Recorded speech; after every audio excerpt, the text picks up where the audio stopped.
اخیره کې دا خبره کوم چې کله د شهزاد دا کیس شروع شو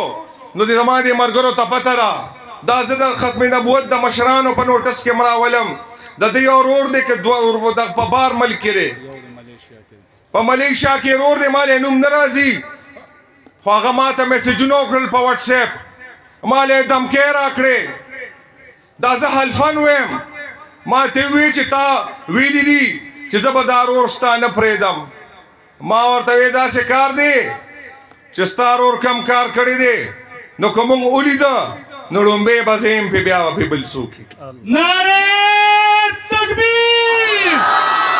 تاج و تخت ختم نبوت تاجدار ختم نبوت محترم جناب فاروق خان بیا هغه دا وی چې ټیک شوه ته داسې کې نو زم د دې کلیم ګورو به ما وی لاس ته خلاص او توره رې تېره چې ته راځې که نه قسم په خدای د شیخو په خوره خلاص به نشي او منګه زما خپل د تن نه پیدا زما زوی زما اولاد زما چې کم دي زره چا د تن نه پیدا زما مور پلار هغه زما خپل بچي په پیغمبر اسلام قربانومه زه خپل پلار مور پې قربانومه زه په خپل ځان قربانومه نو بل پې نشم تباه کولی ولې نشم چې زمونږ پیغمبر اسلام زمونږ د ټول مسلمانانو سره واده کوي او ذمہواري علي چې انشاءالله تعالی زما او الله ته فریاد کوي الله ته جړا کوي چې زما امت په ټول جنت ته بوځي نو په مونږ حق نه جوړیږي وایي نه جوړیږي په مونږ حق جوړیږي په آخره کې دا اعلان زه کوم کولاوی کوم کو په دې باندې هر څه کېږي د پیغمبر اسلام شان سره ختم نبوت سره د ختم نبوت زما د مشرانو سره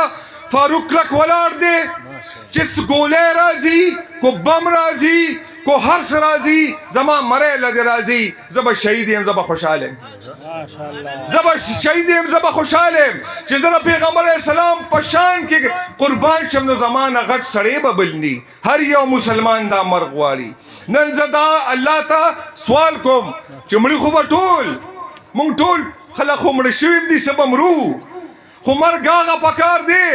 چې د پیغمبر اسلام مړه شو د پیغمبر اسلام په نوم مړه شو د پیغمبر اسلام په ننګ کې مړه شو بس دا د دې نه غټه خبره بله کومه ده الله دې موږ ټولو له داسې مرګ راکړي الله دې موږ ټولو له داسې د شهادت مرګ راکړي چې د پیغمبر اسلام په سر کې مړه شو الله دې موږ له داسې مرګ راکړي